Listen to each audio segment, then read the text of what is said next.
If you're new here, you're not here by accident. You're beginning to notice something most people never see, that the people closest to you often carry the sharpest blades, and that your reaction to those blades reveals everything about who you're becoming. To those of you who've been here before, who've already started building something harder and quieter inside yourself, you know what this channel is. You know that what we discuss here isn't comfort. It's clarity. Turn on subtitles if you want to catch what lies between the lines. Now, listen. There is a moment that comes for everyone who begins to change. It doesn't announce itself. It arrives disguised as an ordinary afternoon. You're sitting at a table you know too well, surrounded by faces you've seen since childhood, and someone says something that lands like a small, precise cut. Not loud enough to cause a scene. Not dramatic enough to justify a response. Just sharp enough to let you know, they still see the old you. The smaller you. The version of you that never answered back, never held eye contact too long, never made them uncomfortable with your silence.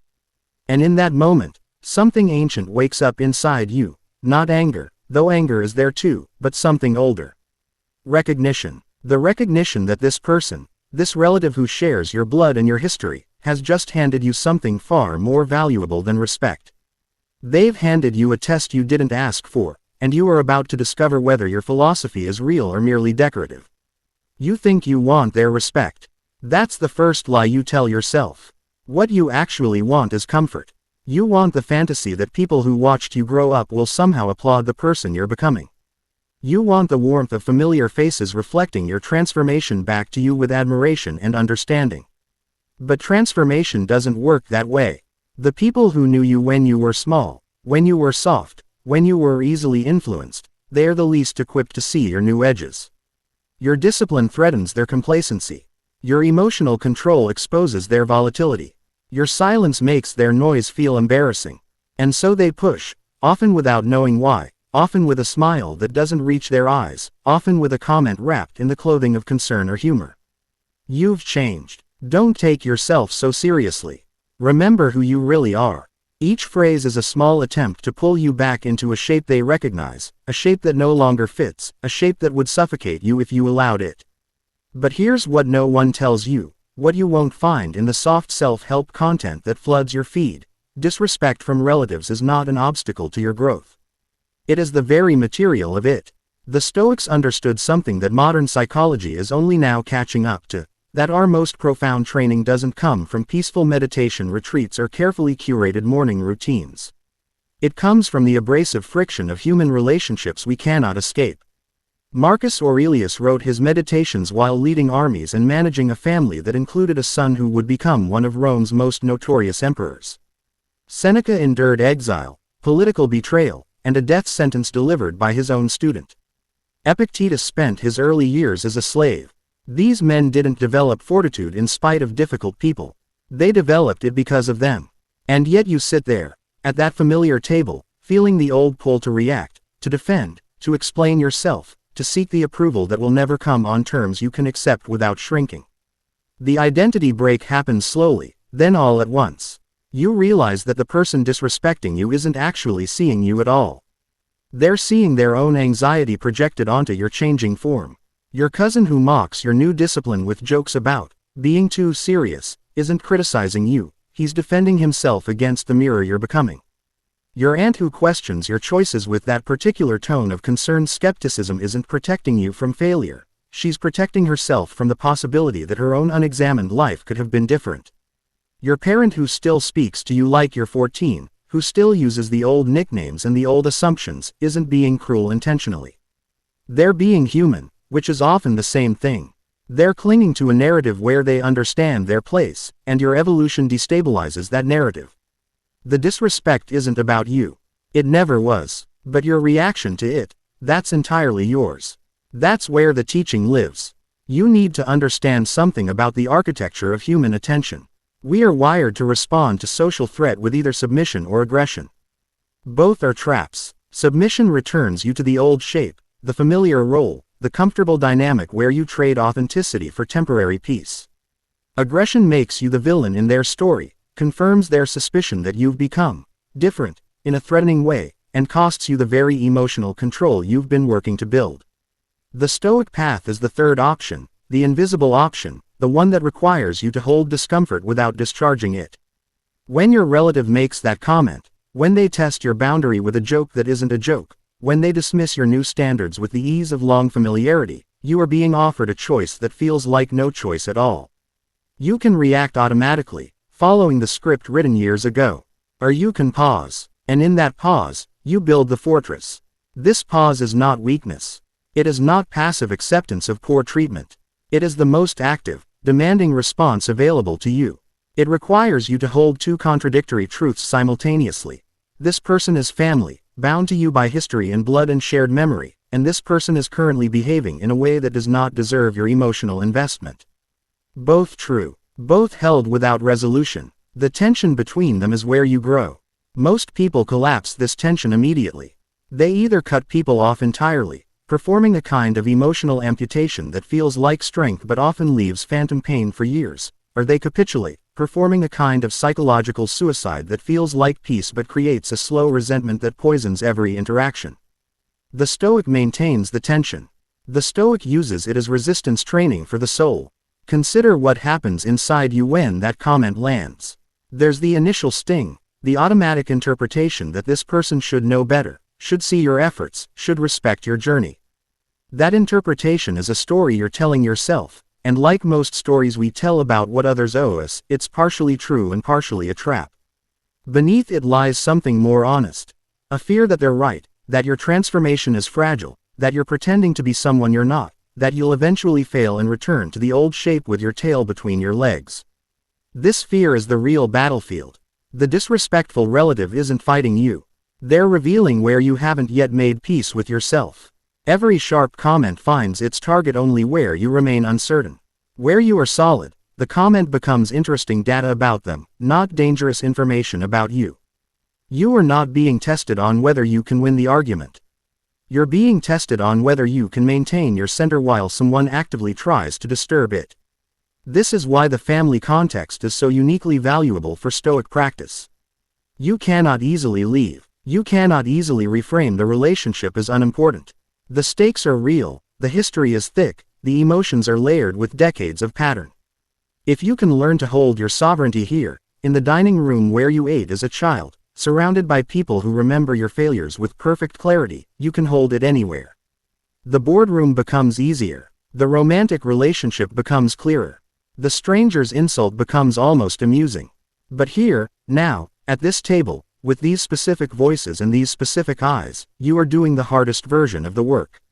There's a particular kind of silence that develops in you when you stop performing for people who don't understand your evolution.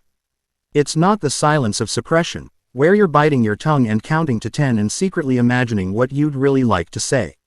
That's just delayed aggression, and it costs you. The silence I'm describing is different. It's the silence of someone who has already decided what they're about, who no longer needs the room's validation to confirm their reality. When your uncle makes that predictable joke about your ambitions, when your sibling rolls their eyes at your new boundaries, when your parent questions your choices with that particular blend of love and limitation, you don't need to mount a defense. You don't need to explain. You don't need to win. You need only to be present in your own authority, to let the silence between their words and your response carry the weight of your transformation. That silence is louder than any comeback.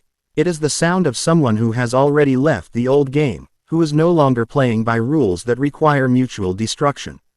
But this requires something that sounds simple and proves devastatingly difficult. You must give up the fantasy of being understood by the people who knew you before. This is the identity break that most people never complete. They carry into adulthood the childish hope that if they just become impressive enough, disciplined enough, successful enough, the family will finally see them and approve. This hope is a form of emotional hostage-taking, and you're both the hostage and the negotiator. You keep offering evidence of your growth, waiting for the ransom of their recognition, and they keep withholding it, not because they're villains, but because they literally cannot see what you see. They don't have your eyes. They don't have your nights of doubt, your early mornings, your private battles with old patterns. They have their own narrative, their own limitations, their own unexamined assumptions about who you are and who you'll always be. To expect them to update their software based on your changelog is to misunderstand how human perception works. People see what they're prepared to see. Your growth is not their project. It's yours alone. And yet, you keep hoping. This is the invisible thread that pulls you back into old reactions, old defenses, old wounds that should have scarred over by now. You want them to witness your transformation and validate it with their respect. But respect from people who don't understand the cost of your evolution is cheap currency anyway. What you need is not their admiration.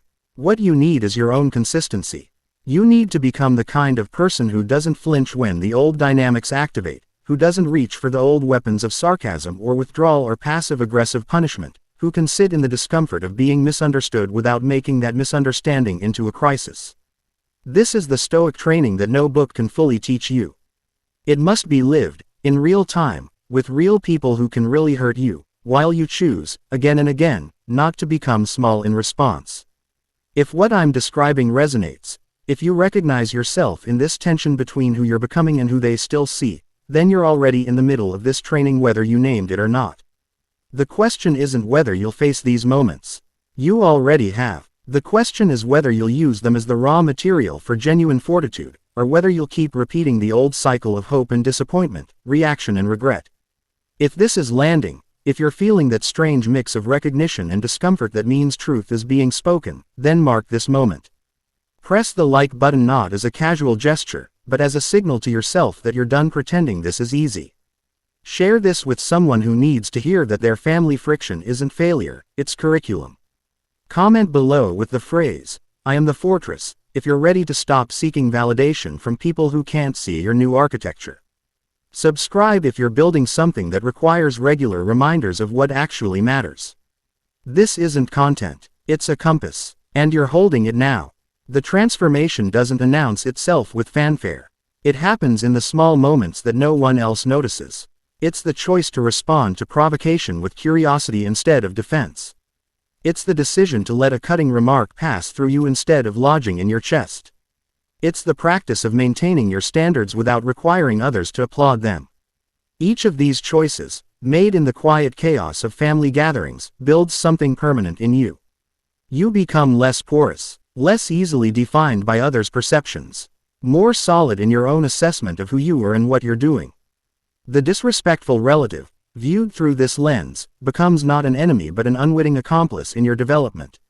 They provide the resistance. You provide the growth. The relationship doesn't need to change for the teaching to be complete. Only your response to it needs to evolve. But there's a deeper layer that most people miss entirely, and it's the one that separates those who play with philosophy from those who become it. When you stop reacting to disrespect with either submission or aggression, when you hold that difficult middle space of sovereign presence, something paradoxical happens. The relative who has been testing you begins to change, not because you changed them, not because you won some invisible argument, but because your consistent refusal to play the old game removes their familiar footing. They expected you to crumble or explode. You did neither. You became unpredictable in the most powerful way. You became stable. And human beings, for all their resistance to change, are deeply affected by stability they cannot destabilize. Over time, without a single lecture or confrontation, your presence itself becomes the lesson. They may never articulate what changed. They may never offer the apology you once wanted. But they will feel, at some level they cannot name, that the old rules no longer apply. And in that undefined space, new possibilities emerge. Not because you demanded them. Because you became someone around whom the old dynamics simply couldn't function anymore. This is the silent command that Stoic practice builds in you. Not the command to control others. The command to no longer be controlled. The command that comes not from raised voice or forced authority, but from the simple, devastating fact of your unshakable center. You don't need to declare your boundaries when your entire being has become one. You don't need to explain your philosophy when your every reaction demonstrates it. The disrespectful relative, confronted with this reality over months and years, faces their own choice. They can adapt to the new terrain you've created through your consistency, or they can slowly recede from your daily life, not through dramatic cutoff but through the natural selection of relationships that can no longer find purchase on your changed surface. Both outcomes are acceptable, both are beyond your control, which is exactly the point. What remains in your control is the work you do in these moments, today, this week, this holiday season, this ordinary Tuesday dinner where someone says something that would have flattened you 3 years ago and now passes through you like wind through a structure built to withstand it. That structure is you, rebuilt by choice, reinforced by practice, proven by the very people who never intended to help you build it. The greatest teachers don't always know they're teaching.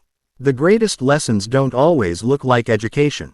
Sometimes they look like the face of someone who loves you in their limited way, speaking from their limited understanding, offering you the perfect opportunity to practice being unlimited in your response. This is the Stoic path. Not the avoidance of difficulty, but the alchemical use of it. Not the search for peaceful relationships, but the development of a peaceful self that transforms every relationship by its mere presence. You are not finished. You are not fully built. The fortress has walls but still has gates, and some gates you haven't even discovered yet. The work continues in the next conversation, the next gathering, the next unexpected comment that finds the one soft place you didn't know you still had. But you're here, you're reading this, you're recognizing yourself in these words, which means you've already begun. The question is no longer whether you can handle disrespect from relatives. The question is whether you'll let them teach you what you came here to learn, whether you'll receive their unintended gift with the gratitude that comes from understanding its true value, whether you'll keep building in silence until your very presence becomes the answer to every question they never knew they were asking. You carry something now that you didn't have before. Not confidence. That word is too loud, too performative, too easily faked. What you carry is quieter. It's the weight of knowing that your last reaction, your last silence, your last choice not to engage, was not a one-time event. It was a precedent, and precedents, once established, begin to do their own work without your conscious effort. The relative who tested you last month walks into the room this month with a different energy, not because you've had a conversation about boundaries, not because you've explained your new philosophy, but because they've begun to sense, at some level below language, that the old playbook no longer produces the old result. This is where most people misunderstand the mechanics of transformation. They think change requires announcement. They think growth demands recognition. They think the fortress must be visible to be real. But the most formidable structures are the ones you don't see until you've already walked into their gravity. There's a particular evening that comes to mind, one that mirrors something you've likely already lived or will live soon. A family dinner that starts ordinary enough. The same dishes, the same voices layered over each other, the same familiar choreography of who sits where and who talks over whom. And then it happens. Someone says something designed to find your edge. Maybe it's a comment about your work, delivered with that specific tone that pretends to be curiosity but carries the blade of judgment. Maybe it's a reference to your past, a story told at your expense, a reminder of who you used to be when you were more easily diminished. Maybe it's subtler, a glance exchanged between two relatives that you weren't meant to see, a small coalition of amusement at your expense, the quiet confirmation that you're still being watched and assessed by standards you never agreed to. The old you would have felt the heat rise. The old you would have reached for a drink, or a joke, or a defensive explanation that would have landed as desperation. But the old you is not the only resident anymore. You feel the pull. Of course you do. The body remembers before the mind decides. Your heart rate shifts. Your attention narrows. The ancient machinery of threat response activates with the efficiency of something that kept your ancestors alive on savannas. But here's what separates the person who reads philosophy from the person who becomes it. In that microsecond between stimulus and response, you now have a witness. A part of you that steps back, that observes the machinery rather than being operated by it, that sees the comment not as an attack requiring immediate counterattack but as information requiring assessment. This witness doesn't make the moment comfortable. Comfort was never the goal. What it provides is space. Space to choose. Space to remember who you've decided to be. Space to let the comment pass through you without letting it define your next move. And in that space, something remarkable happens that the other person cannot see but can absolutely feel. You become unavailable to their game. The psychological term for what you're doing is emotional differentiation, but that clinical language doesn't capture the lived experience of it. What you're actually doing is refusing to merge your emotional state with someone else's agenda. When a relative disrespects you and you react with automatic hurt or anger, you've temporarily become them. You've let their perception of you colonize your internal landscape. You've agreed, in that moment, that their assessment matters enough to disturb your peace. Differentiation is the practice of maintaining your own emotional weather system regardless of the storms blowing through the room. It's not coldness. It's not indifference. It's sovereignty. And sovereignty, once tasted, changes your appetite for all other forms of interaction. You begin to notice how much of social life is actually a mutual agreement to destabilize each other, to trade barbs and wounds and validations in a kind of emotional economy where no one actually gets wealthy. You begin to opt out. Not dramatically, not with announcement, simply by no longer participating in the currency. But opting out creates its own tension, and this is where the real teaching lives. Because your relatives will notice. Not consciously, not immediately, but gradually, like water noticing a stone that has shifted in the stream. The dynamic that relied on your predictable reaction begins to malfunction. The person who used to get a rise out of you with a certain comment now gets something else. Your attention, yes, but not your disturbance. Your presence without your participation. And this is deeply unsettling to people who have built their social identity around knowing exactly how to move you. They may escalate. They may test harder. They may interpret your stability as arrogance, as coldness, as a kind of betrayal of the old intimacy you shared. The old intimacy, of course, was built partly on mutual wound exchange, but they won't see it that way. They'll feel the loss of something they can't name, and loss, even when the thing lost was unhealthy, triggers its own grief. You need to be prepared for this escalation. Not because it always happens, but because when it does, most people misinterpret it as failure. They think, I've been working on myself, I've been practicing my stoicism, I've been holding my center, and now they're being worse than ever. This isn't working, but the escalation is evidence that it is working. The system is resisting change because change threatens the system's equilibrium. Your relative isn't attacking you more fiercely because your practice is ineffective. They're attacking more fiercely because for the first time, they sense that the old control mechanisms are slipping. A dog that has always gotten a response from a certain button will press that button harder when the response changes. This doesn't mean the dog is evil. It means the dog is confused, and confusion, in humans, often expresses as intensified effort to restore the familiar. The story immersion here is not dramatic. It's not a cinematic confrontation where you deliver a devastating line and the room falls silent in awe. It's much more ordinary and much more difficult. It's the repeated choice, across dozens of small moments, to not take the bait. To not explain yourself when explanation would be swallowed by bad faith. To not defend your choices to people who have already decided your choices are wrong. To not perform your growth for an audience that can't see the performance for what it is. Each of these refusals builds a kind of muscle that doesn't show on the outside but absolutely determines how you move through the world. The person who has practiced this 100 times carries themselves differently. They make decisions differently. They attract different kinds of people and repel others without ever needing to announce the repulsion. The fortress becomes not a defensive structure but a gravitational one. People either find their orbit or they drift away. Both are handled with the same quiet equanimity. Consider the relative who questions your new boundaries with that particular blend of concern and condescension. You've gotten so serious lately. You used to be more fun. I just want the old you back. These statements are not observations. They are negotiations. They are attempts to trade on shared history for present concessions.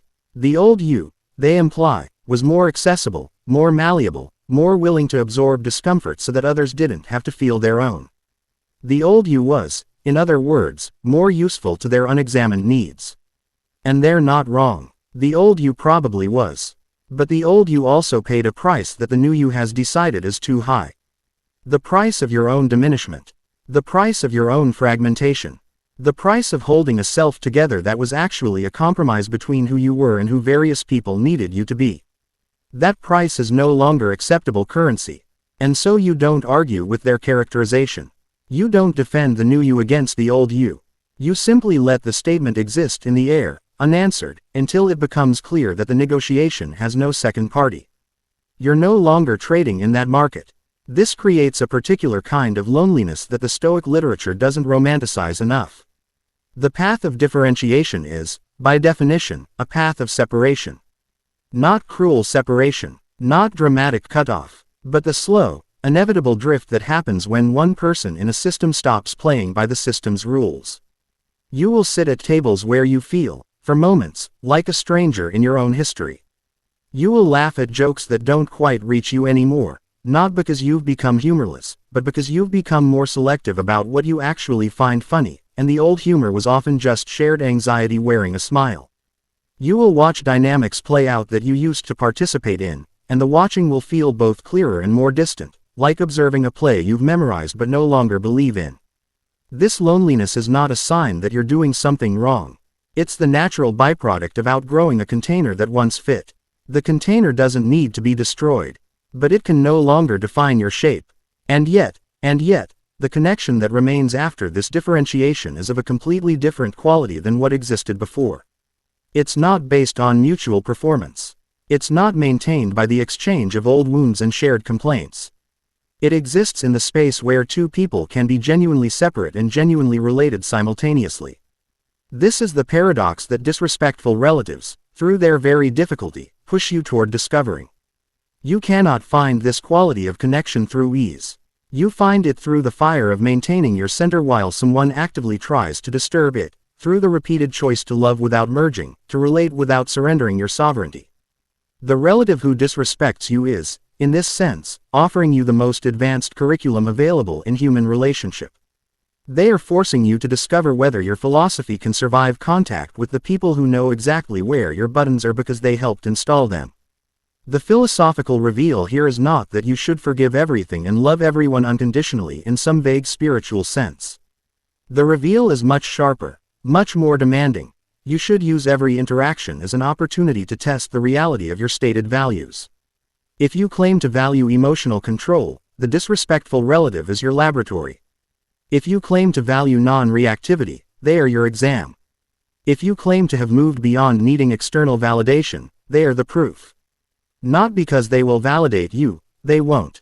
But because their refusal to validate you will reveal whether your claimed independence is real or merely theoretical. This is why the Stoics placed such emphasis on difficult people as teachers. Not because difficulty is inherently good, but because difficulty is inherently revealing. It shows you where you still need work with the precision that comfort never could. You may be wondering, in some quiet part of yourself, whether this path leads to coldness. Whether maintaining your center means losing your warmth. Whether the fortress, once built, becomes a prison that keeps good things out as effectively as it keeps bad things out. This is the fear that haunts everyone who begins this work, and it's not an unreasonable fear. But it misunderstands the nature of what you're building. The fortress is not a rejection of connection. It's a prerequisite for genuine connection. The person who merges with everyone, who has no center to maintain, who becomes whatever the room requires, is not actually connected to anyone. They are performing connection at the cost of authentic presence. The fortress allows you to choose your connections from a place of fullness rather than neediness, from a place of genuine preference rather than desperate dependence. The warmth that emerges from this place is not the warmth of fusion, which is actually just anxiety holding hands with anxiety. It's the warmth of two complete entities choosing to share space without demanding that either entity dissolve. The transformation happens in layers, and you're likely in the middle of one right now. Maybe you've mastered the obvious provocations but still find yourself hooked by the subtle ones. Maybe you can handle direct disrespect but still feel the old pull when it's delivered with a smile, when it's wrapped in the clothing of love, when it comes from the person whose approval you wanted most before you knew that wanting it was the trap. These deeper layers take longer because they're more entangled with your earliest formations, with the self you built before you had language to question what you were building. The relative who triggers these deepest layers isn't being crueler than the others. They're simply closer to the foundation. And working with them requires a patience that looks, from the outside, like passivity but is actually the most active form of self-construction available to you. There's a moment that comes, if you persist, that changes everything. It's not a dramatic moment. It won't be captured on video or announced with fanfare. It's the moment when you realize that the disrespectful relative has stopped being a problem to solve and become simply a person to observe. Not with judgment, not with the old resentment that masquerades as moral superiority, but with the same curiosity you might bring to any complex system that behaves in predictable ways. You see their limitations clearly now, not as flaws that require your correction, but as conditions that define their range of motion, just as your own limitations define yours. You see the fear beneath their disrespect, the insecurity that drives their need to diminish, the unexamined pain that expresses itself as provocation. And in seeing it, you are freed from the old obligation to respond as if their behavior were actually about you. It never was. It was always about them. Your only job was to stop making it about you, and in that stopping, you found something you didn't know you were looking for. If you're tracking with this, if you're feeling that strange recognition that comes when someone articulates what you've been living but couldn't name, then you're at a threshold. The kind of threshold that doesn't announce itself with trumpets but with a quiet shift in how you see the next family gathering, the next phone call, the next comment that would have once derailed your entire week. You're beginning to understand that the fortress isn't built to keep people out. It's built so that when people come in, whether with love or with blades, they find someone who is already complete, who doesn't need their arrival to validate the architecture, who can receive whatever they bring without being defined by it. This is the sovereign self that Stoic practice builds, not the self that dominates others. The self that is no longer dominated. The work continues. It always continues. The next layer will reveal itself when you're ready for it, which is another way of saying when you've integrated the current layer deeply enough that the next one becomes visible. But you're not where you were. The disrespectful relative who once seemed like your greatest obstacle is slowly becoming, through no intention of their own, the evidence of your greatest growth. They test you, and you find yourself solid. They provoke you, and you find yourself curious. They dismiss you, and you find yourself unmoved. Not because you've become cold. Because you've become real. And reality, once established, doesn't require defense. It simply is. The fortress stands. The weather changes. The fortress remains. This is what you've been building. This is what they, without knowing it, have been helping you build all along. The fortress has weathered seasons you never named aloud. You have sat in rooms where the air itself seemed to remember your old shape, where the furniture held the impressions of conversations that once flattened you, where the same voices followed the same scripts and you followed yours with the precision of muscle memory. But something has shifted, not dramatically, not with announcement. The shift is in the quality of your attention, in the density of your presence, in the way you now occupy space without asking permission for your dimensions. The relative who once moved you with a glance now finds their glance met with something they cannot quite read. Not hostility, not submission, something worse for their purposes, indifference dressed in courtesy. The game continues around you, but you are no longer playing by rules you never agreed to. And the most unsettling part, for them, is that you haven't declared this. You haven't explained. You haven't performed the confrontation they could meet with their own prepared defenses. You've simply become unavailable in the most fundamental way. Your energy no longer registers on their instruments. This is the silent command that Stoic practice builds, not the command to control others, but the command to no longer be controlled, which manifests as a kind of social invisibility to those who operate through manipulation. You've likely noticed something by now that the early literature on Stoicism doesn't prepare you for. The people who test you most severely are not always the obvious villains. They're not the cruel uncles or the mocking cousins or the parents who never learn to see you. Sometimes they're the ones who love you most genuinely, whose disrespect wears the clothing of protection, whose diminishment arrives wrapped in the soft fabric of concern. The mother who questions your new boundaries because she's afraid of losing closeness with you. The sibling who mocks your discipline because your growth highlights their stagnation, and the highlighting hurts.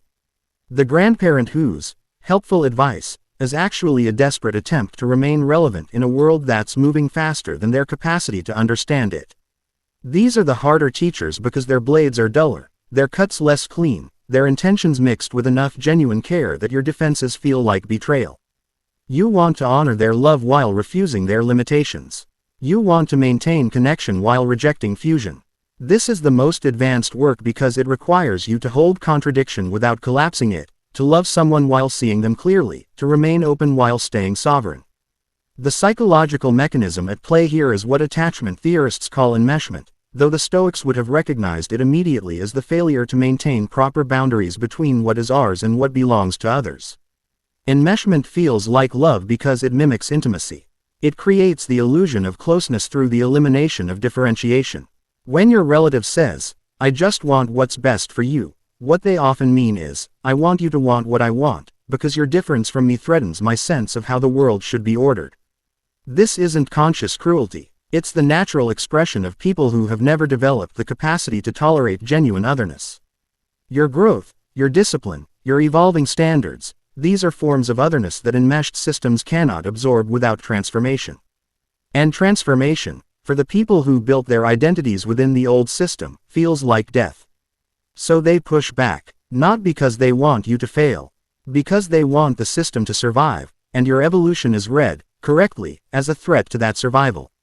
You need to understand the specific flavor of guilt that arises in these moments because it will become one of your most frequent teachers. This isn't the clean guilt of having done something wrong. It's the murkier guilt of having become something that makes others uncomfortable. The guilt of outgrowing. The guilt of differentiation. The guilt of no longer being the person someone needed you to be, even though that need was never your responsibility to fulfill. This guilt is a sign that the enmeshment is loosening, that the old fusion is breaking apart, that you are becoming distinguishable from the people who once defined the boundaries of yourself. The guilt feels like loss because it is loss. You are losing the old shape. They are losing their claim on your shape. Both losses are real. Both deserve acknowledgement, but neither requires reversal. The Stoic doesn't deny the pain of differentiation. The Stoic simply refuses to let that pain dictate the direction of growth. There's a particular silence that develops in enmeshed systems when one person stops participating in the mutual emotional regulation. You've felt it. The conversation that stumbles because your old responses aren't there to catch it. The joke that falls flat because you're no longer willing to laugh at your own expense. The concern that reveals itself as control because you no longer accept the premise that someone else knows what's best for you better than you do. This silence is uncomfortable for everyone. The system depends on predictable exchanges. You provide the expected reaction, they provide the expected stimulus, and together you maintain the illusion of relationship. When you withdraw your predictable reaction, the stimulus becomes visible for what it often is, a mechanism for maintaining equilibrium at the cost of authenticity. The silence isn't empty. It's full of everything that was always there but couldn't be seen while the exchange was functioning. This is why the early stages of differentiation feel like destruction. They are. But what they destroy was never solid. It was a shared performance of solidity, and performances, however long maintained, are not the same as reality. The story immersion here requires you to remember a specific moment, one that belongs to you alone, that no one else could narrate because they weren't inside your skin when it happened. Maybe it was a holiday. Maybe it was an ordinary Tuesday. You were in a room with people who share your blood and your history, and someone said something that would have once triggered your automatic response. But this time, something different happened. You felt the trigger. You recognized it. You watched your own machinery begin to activate. The defensive explanation, the hurt withdrawal, the aggressive counter, the old repertoire of reactions that had always felt like choices but were actually programs. And you didn't run the program. You let the machinery whir without engaging the output. The moment passed. The conversation continued. No one else noticed what had happened inside you. But you noticed. You felt the strange, almost vertiginous freedom of having a choice where you once had only reflex. This is the transformation that no one can give you and no one can take away. This is the moment when philosophy stops being something you read and becomes something you are. But the work doesn't end with one moment of mastery. The system pushes back. The relative who senses your withdrawal from the old game escalates their efforts to restore the familiar dynamic. They may become more affectionate, trading on your guilt and your loyalty. They may become more critical, testing whether your new stability can withstand intensified pressure. They may become more needy, activating your old rescuer patterns. They may become more distant, punishing your differentiation with withdrawal. All of these responses are attempts to restore equilibrium. None of them are personal in the way they feel. They are systemic reactions to systemic change. Your job is not to interpret them as individual malice or individual love. Your job is to maintain your center through the full range of systemic responses, neither collapsing into old fusion nor hardening into reactive cutoff. This is the middle path that looks, from the outside, like passivity but is actually the most demanding form of active engagement with human relationship. Consider what happens to your identity when you stop defining yourself through the eyes of people who knew you before. For most of human history, identity was communal. You were who your tribe said you were. Your role, your value, your place in the order of things. These were assigned, maintained, and enforced by the group. The modern emphasis on individual identity is historically unprecedented, and it's also incomplete. We still carry the ancient wiring that seeks tribal confirmation. We still feel the old pull to be recognized by our original group, to have our transformation witnessed and validated by the people who watched us become. This pull is not weakness. It's human, but it's also a trap if we allow it to determine the direction of our growth. The Stoic recognizes this pull, honors it as part of their humanity, and chooses to grow anyway. Not because the pull disappears. Because the Stoic develops the capacity to feel the pull and not be moved by it. The relative who disrespects you is often acting from this ancient place. They are defending the tribal definition of who you are against your individual claim to self-definition. Your new discipline, your new boundaries, your new standards, these read to them as a kind of betrayal of the collective agreement about your identity. We knew you when, they imply. We have the right to define you because we were there at the beginning. This claim feels legitimate because it draws on real history, real shared experience, real bonds that matter. But history is not destiny. Shared experience does not confer ownership. Bonds that matter can also be bonds that bind. The Stoic doesn't deny the reality of these bonds. The Stoic simply refuses to let them become chains. You can honor your history without being imprisoned by it. You can love your relatives without letting their limited vision determine your unlimited potential. This is the distinction that disrespect reveals, that discomfort teaches, that the repeated choice to maintain your center in the face of provocation slowly engraves into your character. There's a deeper layer to this teaching that emerges only after you've practiced differentiation for a significant period. You begin to notice that your relatives' disrespect is not actually about you at all. It's about their own relationship with themselves, projected onto the nearest available screen. The cousin who mocks your ambition is mocking his own fear of trying and failing. The aunt who questions your boundaries is questioning her own inability to set them. The parent who dismisses your growth is dismissing their own abandoned potential, the self they might have become if they'd had the courage you're now displaying. This isn't psychoanalytic speculation. It's observable behavior. Watch what people criticize most fiercely in others. It's almost always what they most fear in themselves. The Stoic uses this observation not to feel superior, not to mount a counterattack, but to develop genuine compassion without collapsing into enabling. You see their fear clearly. You see how it drives their behavior. And you choose, from your sovereign position, how to respond. Sometimes that response is continued engagement with clear boundaries. Sometimes it's increased distance. Sometimes it's simply the maintenance of your own stability in their presence, which becomes, over time, the most powerful teaching you can offer. The philosophical reveal here is about the nature of teaching itself. We think of teachers as people who intend to instruct, who have knowledge they wish to transmit, who stand in a recognized relationship of authority to our learning. But the most profound teachers are often those who teach unintentionally, through the sheer force of their impact on us. The disrespectful relative doesn't wake up wanting to build your Stoic fortitude. They wake up wanting the world to conform to their expectations, wanting their anxiety to be soothed by your compliance, wanting the old dynamics to continue because the old dynamics are familiar and familiarity feels like safety. In pursuing these wants, they create the exact conditions that force you to develop what they themselves lack. Their disrespect becomes your training ground. Their limitations become your curriculum. Their inability to see you clearly becomes the pressure that forges your own clarity. This is the alchemical teaching that Stoic philosophy points toward, not the transformation of difficulty into ease, but the transformation of difficulty into the very material of your evolution. You may have noticed by now that your capacity to handle disrespect from relatives has begun to generalize. The skills you've developed in the most emotionally charged context, family, have started to appear in other domains. The colleague who undermines you in meetings now receives the same centered response you practiced at Thanksgiving. The friend who makes passive-aggressive comments now encounters the same stable presence you built through holiday dinners. The stranger who cuts you off in traffic now gets the same emotional non-reactivity you cultivated in conversations with your most provocative relative. This generalization is evidence that what you've been building is not situation-specific. It's character level. It's who you're becoming, not just how you behave in certain rooms. The fortress, once established, protects all your territory, not just the ground where it was first constructed. But there's a danger here that the Stoic literature warns against, even if it doesn't always name it clearly. The danger of using your new stability as a kind of spiritual superiority, a quiet arrogance that looks like equanimity but is actually just another form of dominance. You can maintain your center and still be cruel. You can refuse to react and still be cold. You can differentiate and still be disconnected.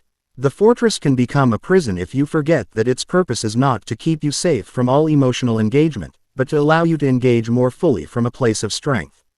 The relative who disrespects you doesn't need your pity, your moral superiority, or your silent judgment. They need your genuine presence, which is only possible when you're not collapsing into their drama or hardening against it. This is the razor's edge. To be fully present without being pulled in, to be fully engaged without being defined by the engagement, to love without losing yourself in the loving. The transformation that emerges from this practice is not the transformation of becoming untouchable. It's the transformation of becoming touchable without being moved. The disrespectful relative can still reach you. Their words still land. Their behavior still matters. But they no longer determine your internal weather. You feel the impact without being defined by it. You register the injury without being organized around it. You acknowledge the disrespect without letting it become the central fact of your experience.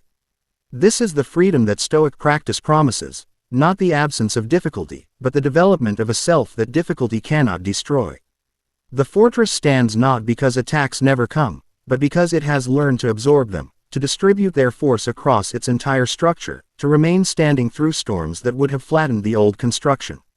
If you've made it this far, if you're recognizing yourself in these descriptions, if you're feeling the strange mix of recognition and challenge that means truth is being spoken, then you're already in the middle of this transformation.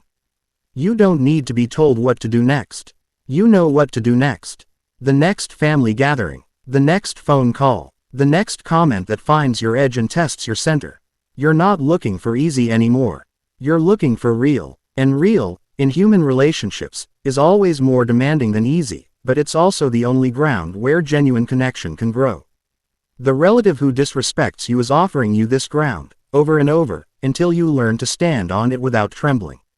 They are, in their limited and often painful way, building you into someone who can stand on any ground without trembling. This is the unintended gift. This is the hidden teaching.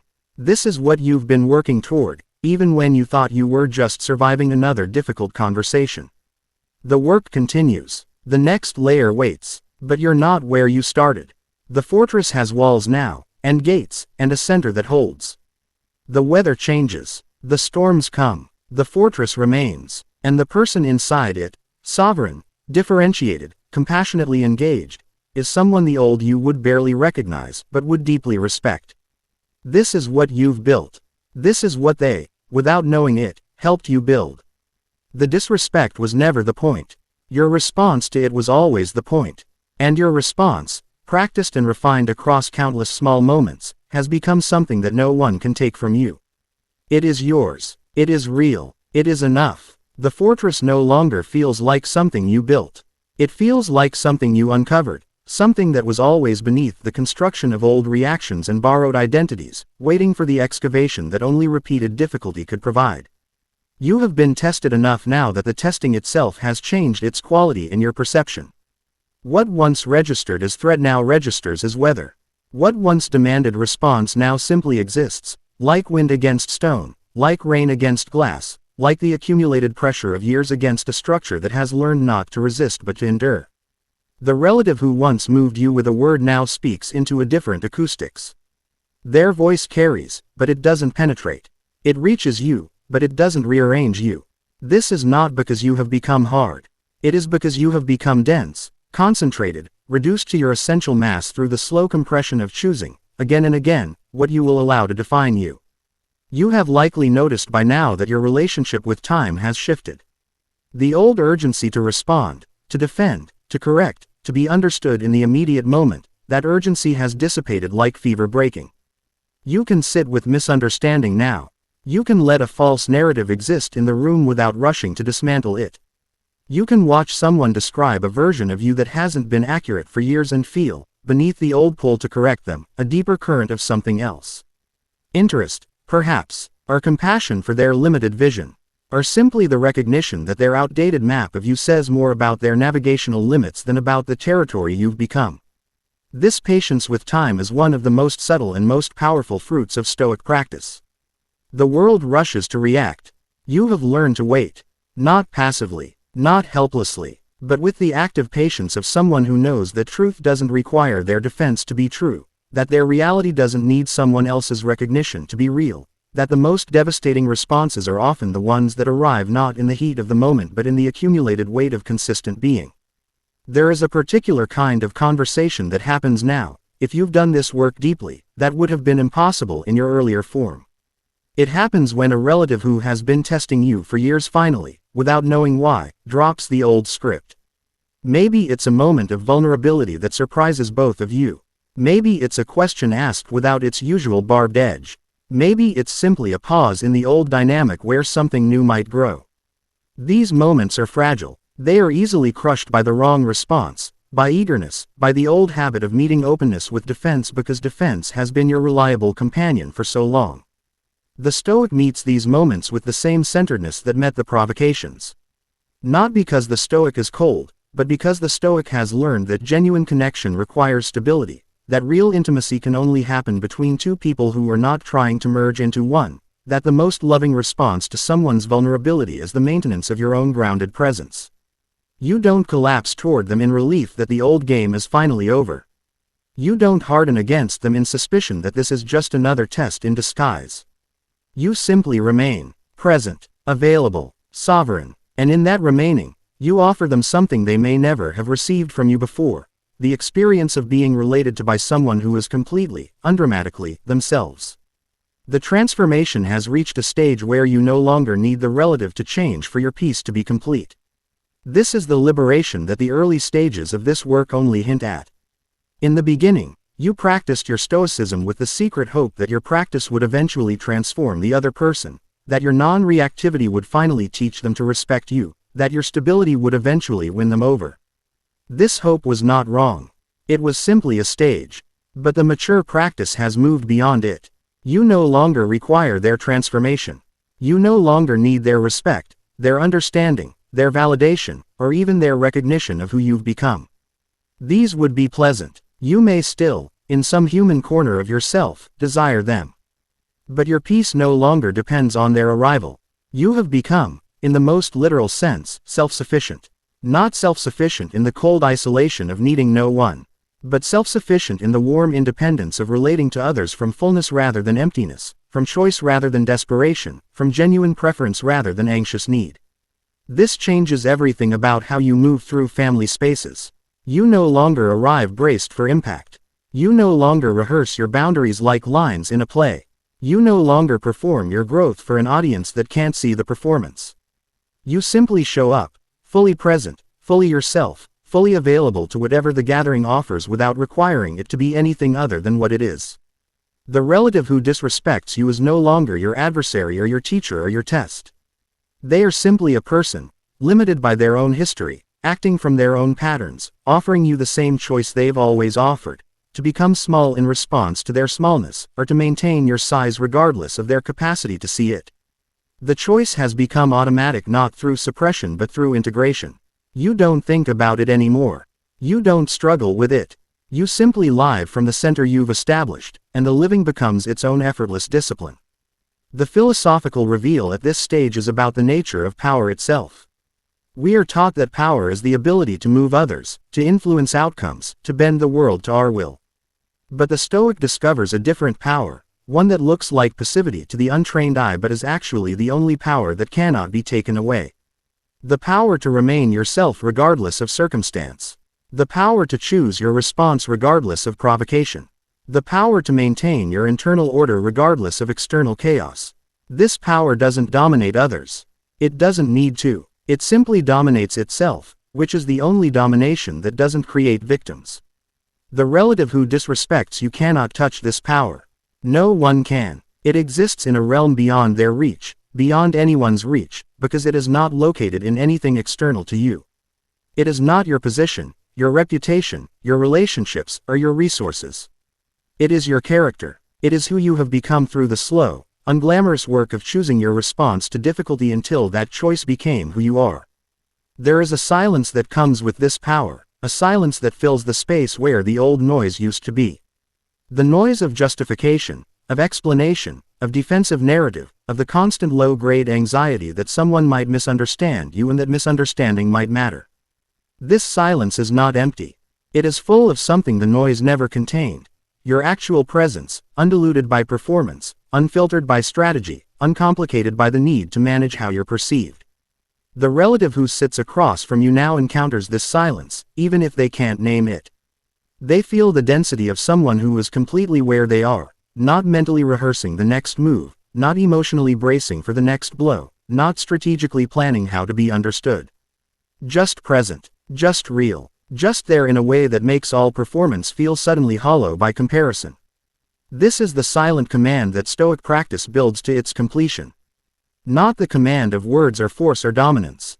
The command of sheer, undeniable being.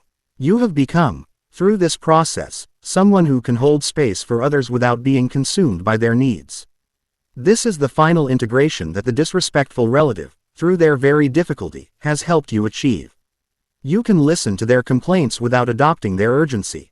You can witness their pain without making it your responsibility to fix. You can love them without becoming entangled in their limitations. This capacity is rare. It is the product of having differentiated so thoroughly that you no longer confuse compassion with fusion, love with merger, presence with absorption. The relative who once demanded your emotional participation in their drama now finds you available but not enlistable. Present but not recruitable, loving but not controllable. This is the relationship that becomes possible when one person has done the work of becoming sovereign. Not the elimination of difficulty, but the transformation of difficulty into a different kind of connection, one based on genuine meeting rather than mutual need, on authentic presence rather than performed intimacy. The ending of this particular curriculum doesn't look like an ending. There is no graduation ceremony, no certificate, no moment where you declare yourself finished and move on to easier lessons. The relative who disrespects you will likely continue to behave from their patterns. The comments will still come. The tests will still arrive, the old dynamics will still activate whenever the conditions are right. But your response to these activations has become so integrated that you no longer experience them as the same events. They have been transformed by the transformation in you.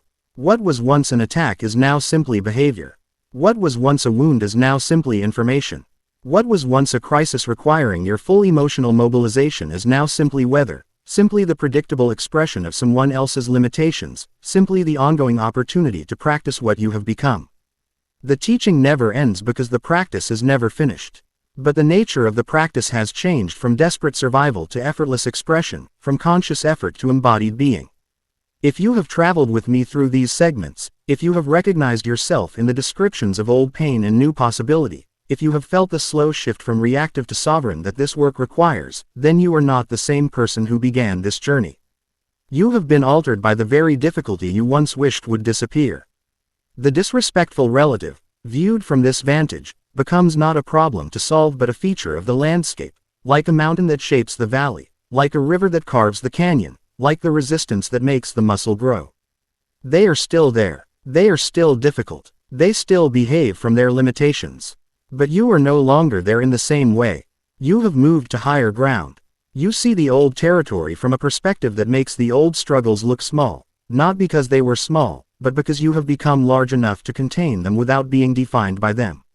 This is the sovereign mindset that we build here, piece by piece, choice by choice, silence by silence, through the accumulated weight of refusing to become small when the world invites our diminishment. It is built on discipline, on awareness, on emotional control, on independence, on the clear-eyed understanding of human nature that allows us to love without illusion and engage without entrapment. If this is what you're building, if this is the territory you're claiming, then you are already part of something that extends beyond any single video, any single channel, any single moment of recognition. You are part of a community of people who have decided that their growth is their own responsibility, that their peace is their own construction, that their character is their own ongoing creation. Subscribe if you are committed to this path not as a spectator but as a practitioner. Like this video if you recognize that the fortress you've built deserves acknowledgement, even if that acknowledgement comes only from yourself. Share this with someone who is sitting at a difficult table right now, someone who needs to know that their discomfort is not failure but the very material of their becoming. Comment below. The fortress is complete, if you have reached the stage where your peace no longer depends on anyone else's transformation. The work continues in silence now. The next video waits. The next layer of your evolution waits. But you are not waiting helplessly. You are waiting from strength, from fullness, from the quiet authority of someone who knows that whatever comes next, they have already proven they can meet it without becoming small. The disrespectful relative taught you this, not through their intention, but through their impact. They were the resistance that made you strong. They were the test that proved your philosophy real. They were, in the end, the unwitting architect of the very sovereignty they could not themselves achieve. This is the final irony of Stoic growth, that our greatest teachers are often those who never meant to teach us, that our greatest gifts come wrapped in difficulty, that our greatest victories are not won against others but won within ourselves, in the silent moments where we choose, again and again, who we will be regardless of who invites us to be less. The fortress stands. The weather changes. You remain. This is enough. This is everything. The next lesson begins when you press play again.